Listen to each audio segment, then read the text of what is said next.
আসসালামু আলাইকুম প্রিয় বন্ধুরা, কেমন আছেন সবাই? আজকের এই ভিডিওতে আপনারা জানতে যাচ্ছেন আমাদের প্রিয় নবী হজরত মুহাম্মদ সাল্লাল্লাহু আলাইহি সাল্লামের জীবন কাহিনী। আরব বলতে তখন মক্কা ও মদিনা এবং তার পার্শ্ববর্তী অঞ্চলগুলো নিয়ে গড়ে ওঠা অংশকে বোঝানো হতো, কারণ এই অংশের সাথেই হজরত মুহাম্মদ সাল্লাল্লাহু আলাইহি ওয়াসাল্লাম জীবনের সাক্ষাৎ সম্পৃক্ততা ছিল। অঞ্চলটি ছিল মরুভূমির মধ্যে ছড়িয়ে ছিটিয়ে থাকা দ্বীপের মতো। অবশ্য মরুভূমি পৃথিবীর সর্বত্রই রয়েছে, অর্থাৎ মরুভূমি ও ইসলামের মধ্যে বিশেষ কোনো সম্পর্ক নেই। বিশ্বে হজরত মুহাম্মদ সাল্লাল্লাহু আলাইহি সাল্লামের প্রভাব মূল্যায়নের জন্য তার জন্মের পূর্ব আরবের অর্থনৈতিক, রাজনৈতিক, ভৌগোলিক, সামাজিক, সাংস্কৃতিক, ধর্মীয় এবং নৈতিক অবস্থা সম্পর্কে জ্ঞান আবশ্যক। তৎকালীন আরব অর্থনীতির মূল ভিত্তি ছিল ব্যবসায়ী ও পশুপালন। নোমেডীয় অঞ্চলের সাথে এখানকার বাণিজ্যর যোগাযোগ ছিল। জন্ম হজরত মুহাম্মদ সাল্লাল্লাহু আলাইহি সাল্লামের বর্তমান সৌদি আরবে অবস্থিত মক্কা নগরীর কুরাইশ গোত্রের বনি হাশিম বংশে তিনি জন্মগ্রহণ করেন। ওনার জন্ম 570 খ্রিস্টাব্দে। নবীর জন্মের বছরই হস্তি যুদ্ধের ঘটনা ঘটে এবং সে সময় সম্রাট নরসেরর সিংহাসনে আরোহণের 40 বছর পূর্তি ছিল। শৈশব ও কৈশোরকাল। তৎকালীন আরবের রীতিনীতি ছিল যে তারা মরুভূমির মুক্ত আবহাওয়ায় বেড়ে ওঠার মাধ্যমে সন্তানদের সুস্থ দেহ এবং সুঠাম গড়ন তৈরির জন্য জন্মের পরপরই দুধ পান করানোর কাজে নিয়োজিত বেদুইন মহিলাদের কাছে দিয়ে দিতেন এবং নির্দিষ্ট সময় পর আবার ফেরত নিতেন। এই রীতি অনুসারে হজরত মুহাম্মদ সাল্লাল্লাহু আলাইহি সাল্লামকে হালিমা বিনতে আবু জুনাইবের হাতে দিয়ে দেওয়া হয়। এই শিশুকে ঘরে আনার পর দেখা যায় হালিমার সচ্ছলতা ফিরে আসে এবং তারা শিশু পুত্রকে সঠিকভাবে লালন পালন করতে সমর্থন হন। তখনকার একটি ঘটনা উল্লেখযোগ্য।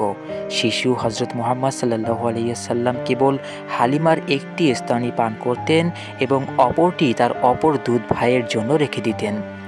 2 বছর লালন পালনের পর হালিমা শিশু হজরত মুহাম্মদ সাল্লাল্লাহু আলাইহি সাল্লামকে আমিনার কাছে ফিরিয়ে দেন। কিন্তু এর পরপরই মক্কায় মহামারী দেখা দেয় এবং শিশু হজরত মুহাম্মদ সাল্লাল্লাহু আলাইহি সাল্লাম হালিমার কাছে ফিরিয়ে দেওয়া হয়। হালিমাও চাচ্ছিলেন শিশুটিকে ফিরে পেতে, এতে তার আশা পূর্ণ হলো। এর কয়েকদিন পরই একটি অলৌকিক ঘটনা ঘটে। একদিন শিশু নবী হজরত মুহাম্মদ সাল্লাল্লাহু আলাইহি সাল্লামের বুক চিরে কলিজার একটি অংশ বের করে তা জমজম কূপের পানিতে ধুয়ে আবার যথাস্থানে স্থাপন করে দেওয়া হয়। এই ঘটনাটি ইসলামের ইতিহাসে সিনা চাকের ঘটনা হিসাবে খ্যাত। এই ঘটনার পরই হালিমা হজরত মুহাম্মদ সাল্লাল্লাহু আলাইহি সাল্লামকে মা আমিনার কাছে ফিরিয়ে দেন। 6 বছর বয়স পূর্ণ হওয়া পর্যন্ত তিনি মায়ের সাথে কাটান। এই সময় একদিন আমিনার ইচ্ছা হয় ছেলেকে নিয়ে মদিনায় যাবেন, সম্ভবত কোনো আত্মীয়ের সাথে দেখা করা এবং স্বামী কবর জিয়ারত করাই এর কারণ ছিল। আমিনা ছেলে, শ্বশুর এবং দাসী উম্মে আইমনকে নিয়ে 500 কিলোমিটার পথ পাড়ি দিয়ে মদিনায় পৌঁছান। তিনি মদিনায় 1 মাস সময় অতিবাহিত করেন। 1 মাস পর মক্কায় ফেরার পথে আরওয়া নামক স্থানে এসে তিনি গুরুতর অসুস্থ হয়ে পড়েন এবং সেখানেই মৃত্যুবরণ করেন। মাতার মৃত্যুর পর দাদা আব্দুল মুত্তালিব শিশু হজরত মুহাম্মদ সাল্লাল্লাহু আলাইহি সাল্লামকে নিয়ে মক্কায় পৌঁছান। এরপর থেকে দাদাই মুহাম্মদ সাল্লাল্লাহু আলাইহি সাল্লামের দেখাশোনা করতে থাকেন। হজরত মুহাম্মদ সাল্লাল্লাহু আলাইহি সাল্লাম এর বয়স যখন 8 বছর 2 মাস 10 দিন, তখন তার দাদাও মারা যান। মৃত্যুর আগে তিনি তার পুত্র আবু তালিবকে হজরত মুহাম্মদ সাল্লাল্লাহু আলাইহি সাল্লামকে তার দেখাশোনার দায়িত্ব দিয়ে যান। আবু তালিব ব্যবসায়ী ছিলেন এবং আরবদের নিয়ম অনুযায়ী বছরের একবার সিরিয়া সফরে যেতেন। হজরত মুহাম্মদ সাল্লাল্লাহু আলাইহি সাল্লামের বয়স যখন 12 বছর, তখন তিনি চাচার সাথে সিরিয়া যাওয়ার জন্য বায়না ধরলেন। প্রগাঢ় মমতার কারণে আবু তালিব আর নিষেধ করতে পারলেন না। যাত্রাপথে বসরা পৌঁছার পর কাফেলাসহ আবু তালিব তাঁবু ফেললেন। সে সময় আরব উপদ্বীপের রোমে অবস্থিত রাজ্যের রাজধানী বসরা অনেক দিক দিয়ে সেরা ছিল। কথিত আছে শহরটিতে জার্জিস নামে এক খ্রিস্টান পাদ্রী ছিলেন, যিনি বুহাইরা বা বহিরা নামেই অধিক পরিচিত ছিলেন। তিনি তার গির্জা হতে বাইরে এসে কাফেলার মুসাফিরদের মেহমানদারি করেন। এ সময় তিনি বালক হজরত মুহাম্মদ সাল্লাল্লাহু আলাইহি সাল্লামকে দেখে শেষ নবী হিসেবে চিহ্নিত করেন। ফুজ্জারের যুদ্ধ যখন শুরু হয় তখন নবী সাল্লাল্লাহু আলাইহি সাল্লামের বয়স 15 বছর। এই যুদ্ধে তিনি স্বয়ং অংশগ্রহণ করেন। যুদ্ধের নির্মমতায় তিনি অত্যন্ত ব্যথিত হন, কিন্তু তার কিছু করার ছিল না। সে সময় থেকেই তিনি একটি করার চিন্তাভাবনা শুরু করেন। নবুয়ত পূর্বজীবন। আরবদের মধ্যে বিদ্যমান হিংস্রতা, খেয়ানত প্রবণতা এবং প্রতিশোধ স্পৃহা দমনের জন্যই হিলফুল ফুজুল নামক একটি সংগঠন প্রতিষ্ঠিত হয়। হজরত মুহাম্মদ সাল্লাল্লাহু আলাইহি সাল্লাম এতে যোগদান করেন এবং এই সংঘকে এগিয়ে নেওয়ার ক্ষেত্রে তিনি বিরাট ভূমিকা রাখেন। তরুণ বয়সে হজরত মুহাম্মদ সাল্লাল্লাহু আলাইহি সাল্লাম এর তেমন কোনো পেশা ছিল না, তবে তিনি বকরি চড়াতেন। সাধারণত তিনি যে বকরিগুলো চড়াতেন সেগুলো ছিল বনি সাদ গোত্রের। কয়েক কিরাত পরিশ্রমিকের বিনিময়ে তিনি মক্কায় বসবাসরত বিভিন্ন ব্যক্তির বকরিও চড়াতেন। এরপর তিনি ব্যবসা শুরু করেন। হজরত মুহাম্মদ সাল্লাল্লাহু আলাইহি সাল্লাম অল্প বয়সের মধ্যেই এ কাজে ব্যাপক সফলতা লাভ করেন। এতই খ্যাতি তিনি লাভ করলেন যে তার উপাধি হয়ে যায় আল আমিন এবং আল সাদিক, যেগুলোর বাংলা অর্থ হচ্ছে যথাক্রমে বিশ্বস্ত এবং সত্যবাদী। ব্যবসায়ী উপলক্ষে তিনি সিরিয়া, বসরা, বাহরাইন এবং ইয়েমেনে বেশ কয়েকবার সফর করেন। হজরত মুহাম্মদ সাল্লাল্লাহু আলাইহি সাল্লামের সুখ্যাতি যখন চারিদিকে ছড়িয়ে পড়ে তখন খাদিজা বিনতে খুয়াইলিদ তার অবহিত হয়েই তাকে নিজের ব্যবসার জন্য সফরে যাবার অনুরোধ জানান। হজরত মুহাম্মদ সাল্লাল্লাহু আলাইহি সাল্লাম এই প্রস্তাব গ্রহণ করেন এবং খাদিজা রাদিয়াল্লাহু আনহা পণ্য নিয়ে সিরিয়া অন্তর্গত বসরা পর্যন্ত যান। খাদিজা মাইসারার মুখে হজরত মুহাম্মদ সাল্লাল্লাহু আলাইহি সাল্লামের সততা ও ন্যায়পরায়ণতার ভূয়সী প্রশংসা শুনে অভিভূত হন। এছাড়া ব্যবসায়ের সফলতা দেখে তিনি তার যোগ্যতা সম্বন্ধে অভিভূত হন। এক পর্যায়ে তিনি হজরত মুহাম্মদ সাল্লাল্লাহু আলাইহি সাল্লামকে বিবাহ করার সিদ্ধান্ত করেন। তিনি স্বীয় বান্ধবী নাফিসা বিনতে মুনব্বিহরের কাছে বিয়ের ব্যাপারে তার মনের কথা ব্যক্ত করেন। নাফিসার কাছে শুনে হজরত মুহাম্মদ সাল্লাল্লাহু আলাইহি সাল্লাম বলেন যে তিনি তার অভিভাবকদের সাথে কথা বলে জানাবেন। হজরত মুহাম্মদ সাল্লাল্লাহু আলাইহি সাল্লাম তার চাচাদের সাথে কথা বলে বিয়ের সম্মতি জ্ঞাপন করেন। বিয়ের সময় খাদিজার বয়স ছিল 40 আর হজরত মুহাম্মদ সাল্লাল্লাহু আলাইহি সাল্লাম তার বয়স ছিল 25 বছর। খাদিজা জীবদ্দশায় তিনি আর কোনো বিয়ে করেননি। তার গর্ভে মুহাম্মদ সাল্লাল্লাহু আলাইহি সাল্লামের 6 জন সন্তান জন্মগ্রহণ করে, যার মধ্যে 4 জন মেয়ে এবং 2 জন ছেলে। তাদের নাম যথাক্রমে কাশেম, জয়নাব, রুকাইয়া, উম্মে কুলসুম, ফাতিমা এবং আবদুল্লাহ। ছেলে সন্তান দুজনেই শৈশবে মারা যায়। মেয়েদের মধ্যে সবাই ইসলামী যুগ পায় এবং ইসলাম গ্রহণ করে এবং একমাত্র ফাতিমা ব্যতীত সবাই নবীর জীবদ্দশাতেই মৃত্যুবরণ করে। হজরত মুহাম্মদ সাল্লাল্লাহু আলাইহি সাল্লামের বয়স যখন 35 বছর তখন কাবা গৃহে পুনর্নির্মাণের প্রয়োজনীয়তা দেখা দেয়। বেশ কয়েকটি কারণে কাবা গৃহের সংস্কার কাজ শুরু হয়। পুরনো ইমারত ভেঙে ফেলে নতুন করে তৈরি হয় কাবাঘর। এভাবে পুনর্নির্মাণের সময় যখন হাজরে আসওয়াদ পর্যন্ত নির্মাণ কাজ শেষ হয় তখনই বিপত্তি দেখা দেয়। মূলত কোন গোত্রের লোক এই কাজটি করবে তা নিয়েই ছিল কোন্দল। নির্মাণ কাজ সব গোত্রের মধ্যে ভাগ করে দেওয়া হয়েছিল, কিন্তু হাজরে আসওয়াদ স্থাপন ছিল এক নজরের একজনের কাজ। কে স্থাপন করবে এই নিয়ে বিবাদ শুরু হয় এবং 4-5 দিন যাবৎ এই বিবাদ অব্যাহত থাকার এক পর্যায়ে এটি এমনই মারাত্মক রূপ ধারণ করে যে হত্যাকাণ্ড পর্যন্ত ঘটার সম্ভাবনা দেখা দেয়। এমত অবস্থায় আবু উমাইয়া মাখজুমি একটি সমাধান নির্ধারণ করে যে পরদিন প্রত্যুষে মসজিদে হারামে দরজা দিয়ে যে প্রথম প্রবেশ করবে তার সিদ্ধান্তই সবাই মেনে নেবে। পরদিন হজরত মুহাম্মদ সাল্লাল্লাহু আলাইহি সাল্লাম প্রথমে কাবায় প্রবেশ করেন। এতে সবাই বেশ সন্তুষ্ট হয় এবং তাকে বিচারক হিসেবে মেনে নেয়, আর তার প্রতি সবার সুগভীর আস্থাও ছিল। যাই হোক, এই দায়িত্ব পেয়ে হজরত মুহাম্মদ সাল্লাল্লাহু আলাইহি সাল্লাম অত্যন্ত সুচারুভাবে ফয়সালা করেন। তিনি একটি চাদর বিছিয়ে তার উপর নিজ হাতে হাজরে আসওয়াদ রাখেন এবং বিদ্যমান প্রত্যেক গোত্রের নেতাদের ডেকে তাদেরকে চাদরের বিভিন্ন কোণা ধরে যথাস্থানে নিয়ে যেতে বলে এবং তারা তাই করে। এরপর তিনি পাথর উঠিয়ে নির্দিষ্ট স্থানে স্থাপন করেন।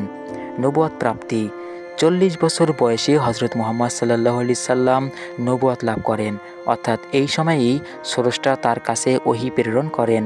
নবুয়ত সম্বন্ধে সবচেয়ে নির্ভরযোগ্য তথ্য পাওয়া যায় আজ-জুহরির বর্ণনায়। জুহরি বর্ণিত হাদিস অনুসারে নবী সত্য দর্শনের মাধ্যমে ওহী লাভ করেন। 30 বছর বয়স হয়ে যাওয়ার পর হজরত মুহাম্মদ সাল্লাল্লাহু আলাইহি সাল্লাম প্রায়ই মক্কার অদূরে হেরা গুহায় ধ্যানে মগ্ন অবস্থায় কাটাতেন। তার স্ত্রী খাদিজা নিয়মিত তাকে খাবার দিয়ে আসতেন। এমনই এক ধ্যানের সময় ফেরেশতা জিবরাইল আলাইহিস সালাম তার কাছে আল্লাহ প্রেরিত ওহী নিয়ে আসেন। জিবরাইল আলাইহিস সালাম তাকে এই পঙ্ক্তিটি পাঠ করতে বলেন যে, পাঠ করুন আপনার পালনকর্তার নামে, যিনি সৃষ্টি করেছেন মানুষকে জমাট রক্ত থেকে। পাঠ করুন আপনার পালনকর্তা মহোদয়ের দয়ালু, যিনি কলমের সাহায্য শিক্ষা দিয়েছেন মানুষকে যা সে জানত না। উত্তরে নবী সাল্লাল্লাহু আলাইহি সাল্লাম জানান যে তিনি পড়তে জানেন না। এতে জিবরাইল আলাইহিস সালাম তাকে জড়িয়ে ধরে প্রবল চাপ প্রয়োগ করেন এবং আবার একই পঙ্ক্তি পড়তে বলেন। কিন্তু এবারও হজরত মুহাম্মদ সাল্লাল্লাহু আলাইহি সাল্লাম তিনি নিজের অপারগতার কথা প্রকাশ করেন। এভাবে 3 বার চাপ দেওয়ার পর হজরত মুহাম্মদ সাল্লাল্লাহু আলাইহি সাল্লাম সেটি পড়তে সমর্থ হন। অবতীর্ণ হয় কুরআনের প্রথম আয়াত, গুচ্ছ সূরা আলাকের প্রথম 5 আয়াত। প্রথম অবতরণের পর হজরত মুহাম্মদ সাল্লাল্লাহু আলাইহি সাল্লাম এতই ভীতু হয়ে পড়েন যে কাঁপতে কাঁপতে নিজ গৃহে প্রবেশ করেই খাদিজাকে কম্বল দিয়ে নিজের গা জড়িয়ে দেওয়ার জন্য অনুরোধ জানালেন। বারবার বলতে থাকেন, আমাকে আবৃত করো। খাদিজা হজরত মুহাম্মদ সাল্লাল্লাহু আলাইহি সাল্লাম তার সকল কথা সম্পূর্ণ বিশ্বাস করেন এবং তাকে নবী হিসেবে মেনে নেয়। ভীতি দূর করার জন্য হজরত মুহাম্মদ সাল্লাল্লাহু আলাইহি সাল্লামকে নিয়ে খাদিজা নিজ চাচাতো ভাই ওয়ারাকা ইবনে নওফেলের কাছে যান। নওফেল তাকে শেষ নবী হিসেবে আখ্যায়িত করে। ধীরে ধীরে আত্মস্থ হন হজরত মুহাম্মদ সাল্লাল্লাহু আলাইহি সাল্লাম। তারপর আবার অপেক্ষা করতে থাকেন পরবর্তী প্রত্যাদেশের জন্য। একটি লম্বা বিরতির পর তার কাছে দ্বিতীয়বারের মতো ওহী আসে। এবার অবতীর্ণ হয় সূরা মুদ্দাসসিরের কয়েকটি আয়াত। এরপর থেকে গোপনে ইসলাম প্রচারের আত্মনিয়োগ করেন হজরত মুহাম্মদ সাল্লাল্লাহু আলাইহি সাল্লাম। এই ইসলাম ছিল জীবনকে সম্পূর্ণ বদলে দেওয়ার জন্য প্রেরিত একটি আদর্শ ব্যবস্থা। তাই এই প্রতিষ্ঠার পথ ছিল খুবই বন্ধুর। এই প্রতিকূলতার মধ্যেই নবীর মক্কি জীবন শুরু হয়। গোপন প্রচার প্রত্যাদেশ অবতরণের পর হজরত মুহাম্মদ সাল্লাল্লাহু আলাইহি সাল্লাম বুঝতে পারেন যে এটি প্রতিষ্ঠা করতে হলে তাকে পুরো আরব সমাজে প্রতিপক্ষ হিসেবে দাঁড়াতে হবে, কারণ তৎকালীন নেতৃত্বের ভীত ধ্বংস করা ব্যতীত ইসলাম প্রচার ও প্রতিষ্ঠার কোনো উপায় ছিল না। তাই প্রথমে তিনি নিজ আত্মীয় স্বজন ও বন্ধু বান্ধবের মাঝে গোপনে ইসলামের বাণী প্রচার শুরু করেন। হজরত মুহাম্মদ সাল্লাল্লাহু আলাইহি ওয়াসাল্লাম এর আহ্বানে ইসলাম গ্রহণকারী প্রথম ব্যক্তি ছিলেন খাদিজা রাদিয়াল্লাহু আনহা। এরপর মুসলিম হন হজরত মুহাম্মদ সাল্লাল্লাহু আলাইহি ওয়াসাল্লামের চাচাতো ভাই এবং তার ঘরেই প্রতিপালিত কিশোর আলী। ইসলাম গ্রহণের সময় তার বয়স ছিল মাত্র 10 বছর। ইসলামের বাণী পৌঁছে দেওয়ার জন্য নবী নিজ বংশীয় বিশিষ্ট ব্যক্তিদের নিয়ে একটি সভা করেন। এই সভায় কেউ তার আদর্শ মেনে নেয়নি। এই সভাতে শুধু একজনই ইসলাম গ্রহণ করেন এবং সে হলো আলী। ইসলাম গ্রহণকারী তৃতীয় ব্যক্তি ছিল নবীর অন্তরঙ্গ বন্ধু আবু বকর। এভাবেই প্রথম পর্যায়ে তিনি ইসলাম প্রচারের কাজ শুরু করেন এবং এই প্রচার কাজ চলতে থাকে সম্পূর্ণ গোপনে। প্রকাশ্য দাওয়াত 3 বছর গোপনে দাওয়াত দেওয়ার পর হজরত মুহাম্মদ সাল্লাল্লাহু আলাইহি সাল্লাম আল্লাহর আদেশে প্রকাশ্য ইসলামের প্রচার শুরু করেন। এই ধরনের প্রচারের সূচনাটা বেশ নাটকীয় ছিল। হজরত মুহাম্মদ সাল্লাল্লাহু আলাইহি সাল্লাম সাফা পর্বতের উপর দাঁড়িয়ে চিৎকার করে সকলকে সমাবেত করেন। এরপর প্রকাশ্য বলেন যে আল্লাহ ছাড়া কোনো ইলাহা নেই এবং হজরত মুহাম্মদ সাল্লাল্লাহু আলাইহি সাল্লাম আল্লাহর রাসূল। কিন্তু এতে সকলে তার বিরুদ্ধে প্রচণ্ড ক্ষেপে যায় এবং এই সময় থেকে ইসলামের বিরুদ্ধে ষড়যন্ত্র ও অত্যাচার শুরু হয়। মক্কার বিরোধিতার সম্মুখীন বিরুদ্ধবাদীরা কয়েকটি স্তরে নির্যাতন শুরু করে। প্রথমত উস্কানি ও উত্তেজনার আবহ সৃষ্টি, এরপর অপপ্রচার, কূটতর্ক এবং যুক্তি। একসময় ইসলামী আন্দোলনকে সহায়হীন করার প্রচেষ্টা শুরু হয়, যাকে সফল করার জন্য একটি নেতিবাচক ফ্রন্ট গড়ে ওঠে। একই সাথে গড়ে তোলা হয় সাহিত্য ও অশ্লীল গান বাজনার ফ্রন্ট। এমনকি এবং এক পর্যায়ে হজরত মুহাম্মদ সাল্লাল্লাহু আলাইহি সাল্লামের সাথে আপোষেরও প্রচেষ্টা চালায় কুরাইশরা। কিন্তু হজরত মুহাম্মদ সাল্লাল্লাহু আলাইহি সাল্লাম মেনে নেননি, কারণ আপোষের শর্ত ছিল নিজের মতো ইসলাম পালন করা। সেক্ষেত্রে তার ইসলাম প্রতিষ্ঠার লক্ষ্যই ভেস্তে যেত। ধীরে ধীরে যখন মুসলিমদের বিরুদ্ধে সহিংসতা চরম রূপ ধারণ করে, তখন হজরত মুহাম্মদ সাল্লাল্লাহু আলাইহি সাল্লাম কিছু সংখ্যক মুসলিমকে আবিসিনিয়ায় হিজরত করতে পাঠান। সেখান থেকেও কুরাইশরা মুসলিমদের ফেরত আনার প্রচেষ্টা করে, যদিও তৎকালীন আবিসিনিয়ার সম্রাট নজ্জাশির কারণে তা সফল হয়নি। এরপর ইসলামের ইতিহাসে যে গুরুত্বপূর্ণ ঘটনাটি ঘটে তা হলো হজরত ওমর ইবনুল খাত্তাব রাদিয়াল্লাহু তাআলা আনহুর ইসলাম গ্রহণ। নবী সাল্লাল্লাহু আলাইহি সাল্লাম সবসময় চাইতেন যেন আবু জেহেল ও ওমরের মধ্যে যে কোনো একজন অন্তত ইসলাম গ্রহণ করে। তার এই ইচ্ছা এতে পূর্ণতা লাভ করে। আরব সমাজে ওমরের বিশেষ প্রভাব থাকায় তার ইসলাম গ্রহণ ইসলাম প্রচারকে খানিকটা সহজ করে তোলে, যদিও কঠিন অংশটি তখনও মুখ্য বলে বিবেচিত হয়েছিল। এরপর এক সময় নবীর চাচা হামজা রাদিয়াল্লাহু তাআলা আনহু ইসলাম গ্রহণ করেন। তার ইসলাম গ্রহণে আরবে মুসলিমদের আধিপত্য কিছুটা হলেও প্রতিষ্ঠিত হয়। এভাবে